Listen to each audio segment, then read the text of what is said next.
আসসালামু আলাইকুম আমার প্রিয় আপুরা ভাইয়ারা, সবাই কেমন আছেন? আল্লাহর রহমতে অনেক ভালো আছেন। সকালবেলা নাস্তা খাইলাম, চা খাই নাই। চা রেডি করতে আসলাম। নাস্তা খাই, চা রেডি করতে মানে ইচ্ছে করে না। সবার সাথে গল্প করি বসে বসে। হাজব্যান্ডে বলতেছে একটু চা দাও না, চা দিলে তো আর কোনো কিছু থাকে না। আর নাস্তার পরে চা খাইলে যেরকম একটা মানে শান্তি লাগে, না হলে মনে হয় কিছু কি খাই না এরকম লাগে সারাদিন। পরে আমি বলতেছি আচ্ছা ঠিক আছে বসো, চা তৈরি করে দিতেছি। এখানে চা তৈরি করলাম। আর এখানে হাজব্যান্ডে বাসার নিচে যায় গরুর মাংস কিনে আনছে। গরুর মাংস আছে ফ্রিজে, তারপরেও কিনে আনছে। গরুর মাংস অনেকগুলো কিনে আনছে। আজকে বেশি কিছু রান্না করব না, ছেলে মেয়ের জন্য গরুর মাংস রান্না করব আর আমাদের জন্য একটা সবজি রান্না করব। পেঁপে আছে, পেঁপে নষ্ট হয়ে যাইতেছে। পেঁপে রান্না করব মশারির ডাল দিয়ে। অনেক দিন হয়েছে ডাল দিয়ে পেঁপে দিয়ে রান্না করি না। পেঁপে দিয়ে ডাল দিয়ে রান্না করলে কিন্তু খুব ভালো লাগে, পাতলা ঝোল করে। সাথে মাছ দিব না, খালি ডাল দিয়ে রান্না করব। আমি সব কিছু কাটে গোছগাছ করে নিলাম। আর এই পাকে সবজিগুলো মানে কাটে একটু ভিজিয়ে রাখি। ডাল আর পেঁপে একসাথে ভিজিয়ে রাখি, তাহলে ডালগুলো একটু ফুলে উঠবে, তাড়াতাড়ি সিদ্ধ হবে। আর মাংসের জন্য আলু কাটে নিলাম। মাংসগুলো এখন ভাগ করে কিছু ফ্রিজে রাখবো, কিছু রান্না করার জন্য রাখবো। এতগুলো তো একসাথে খাওয়া সম্ভব না, অনেকগুলো 5 কেজি আনছে গরুর মাংস। তাই 4 ভাগ করবো, 4 ভাগ করি। 1 ভাগ রান্না করব, 3 ভাগ ফ্রিজে রাখে দিব।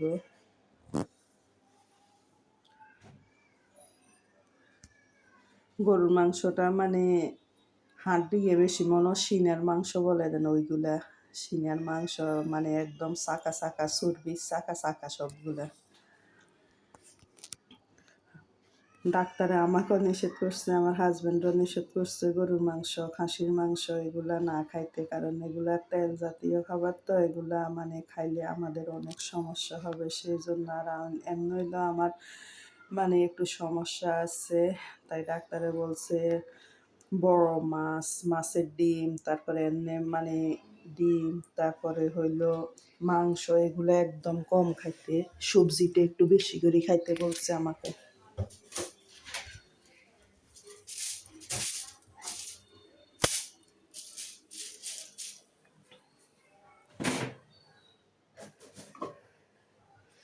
এখানে আমি মাংসটা আগে দিয়ে পেঁয়াজটা ভাজি করে নিলাম। ভালো করে পেঁয়াজ ভাজি করে, পেঁয়াজের সাথে এলাচ, দারচিনি, তেজপাতা, লবঙ্গ এগুলো দিয়ে তারপরে ভাজি করে মাংসটা দিয়ে দিলাম। আর এখানে সব মশলা একসাথে কতক্ষণ ভিজিয়ে রাখলাম পানির মধ্যে। রসুন বাটা, আদা বাটা, হলুদের গুঁড়া, মরিচের গুঁড়া, জিরা ধনিয়ার গুঁড়া যা আছে ইত্যাদি ইত্যাদি মাংসের মধ্যে যা দেয় ওইগুলো আর সব একটা বাটির মধ্যে ভিজিয়ে রাখলাম। আর এখানে পেঁপেটাও ভালো করে কষায় নিলাম। কষায় নিয়ে এখন পানি দিয়ে দিলাম। বাসার মধ্যে টমেটো নেই, টমেটো থাকলে টমেটো দিতাম।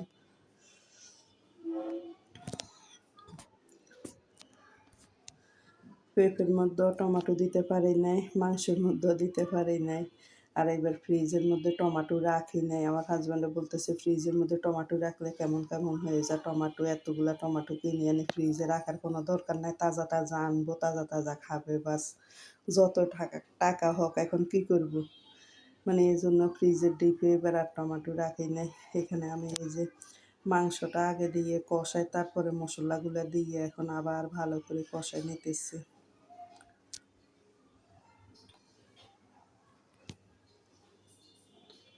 এই মাংসগুলো বুট দিয়েও রান্না করলে কিন্তু খুব মজা লাগে। আমার ছেলে মেয়ে আবার বুট দিয়ে রান্না করলে খায় না, ওরা আলু দিয়ে রান্না করলে খায়। আর আমার ছেলে আসি বলে গেছে আম্মু একটু রসুন দিয়েন, তো রসুন দিয়ে রান্না করলে বেশি মজা লাগে।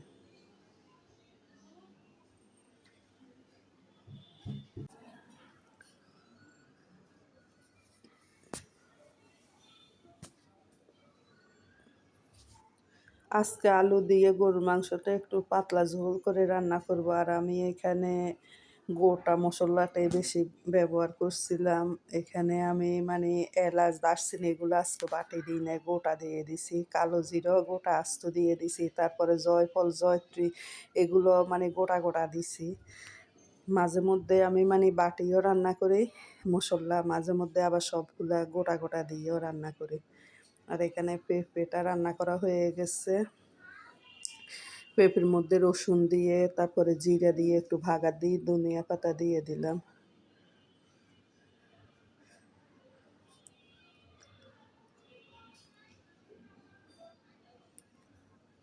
পাতিলটা ছোট হয়ে গেছে, মানে আমি লাটতে আমার অনেক কষ্ট হয়ে যাইতেছে। আর এখানে ৮-১০টা রসুন দিলাম।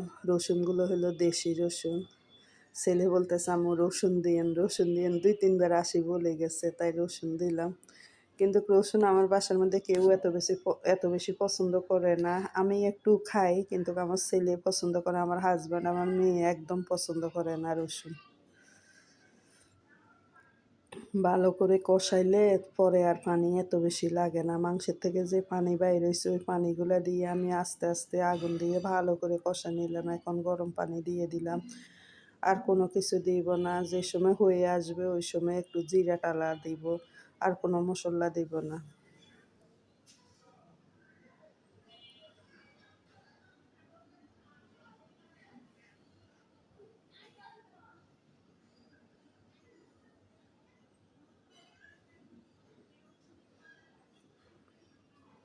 আমার বাসার মধ্যে মানে মুরগির মাংসের থেকে গরুর মাংসটা বেশি খাওয়া হয়।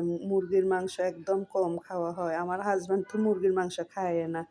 আর এখানে একটু জিরা টালি নিলাম। জিরা টালি নিয়ে একটু দিস্তার মধ্যে একটু গুঁড়ো করে নিতেছি। জিরা টালাটা দিলে একটু ঘ্রাণটা ভালো লাগে, তাই আমি মাংস রান্না করলে জিরা টালাটা দিই মাংসের মধ্যে। মাংসটা হয়ে গেছে, এখন একটু কাঁচামরিচ দিলাম আর একটু জিরা টালা দিলাম। আর কোনো মসলা দিব না। কাঁচামরিচ আগে দিয়ে আমি দিই নাই।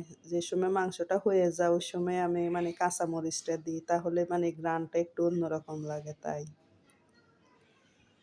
আর এত কম তেল দিছি তারপরও অনেকগুলো তেল ভাসি উঠছে।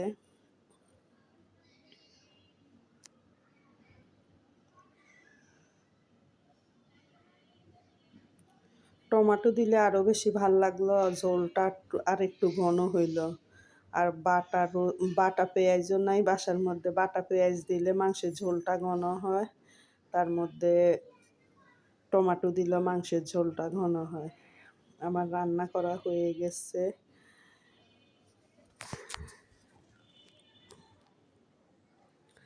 আজকে বেশি কিছু রান্না করি নাই, ২টাই রান্না করছি, ছেলে মেয়ের জন্য একটা, আমাদের জন্য একটা। আর মানে সকালবেলা একটু খিচুড়ি রান্না করছি। আমার বাসার মধ্যে খিচুড়িটা বেশি খাওয়া হয়। প্রত্যেক দিন যদি খিচুড়ি রান্না করি, খিচুড়ি খাবে প্রত্যেক দিন। ছেলের রুমে আসলাম, ছেলের রুমটাই এলোমেলো করে রাখছে। ছেলের রুমটা একটু গোছগাছ করে দিব।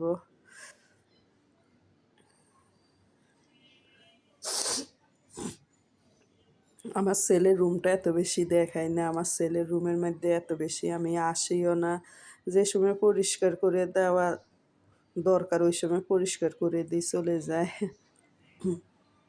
আমার ছেলে এখন নাই, বাইরে গেছে, তাই ছেলের রুমটা এলোমেলো হয়ে আছে, অগোছানো। ছেলের রুমটা গোছগাছ করে দিই, বাসার সব কাজকর্ম করে তারপরে আসরের নামাজ পড়ে এখন ভাত খাইতে আসলাম। আজকে অনেক কাজ করছি, মানে কাজ এখন আর আগের মতন করতে পারি না। কাজ করলে মানে এখন মানে অসুস্থ হয়ে যায়। তার মধ্যে ধুলা বালু যদি নাকে আসে তাহলে মানে আমার অবস্থা আরও খারাপ হয়ে যায়। আমার একটু সমস্যা আছে ধুলাবালু নিয়ে। তার মধ্যে আমি মানে নিজের কাজ নিজে করতে পছন্দ করি। কাজের লোক দিয়ে কাজ করলে আমার কাছে ভালো লাগে না, শান্তি লাগে না, কেমন কেমন লাগে। এখানে ছেলে মেয়ে বলতেছে খিদা লাগছে, পরে বলতেছে এই যে বাসায় কলা আছে, লেবু আছে, কলা আছে, লিচু আছে, তারপরে আম আনছে, তারপরে তরমুজ কাটি দিলাম, কাঁঠাল দিলাম, তারপরে হাজব্যান্ডের বাড়ির থেকে ফুচকা আনছে, সিঙ্গারা আনছে। তারপরে ছেলে বলে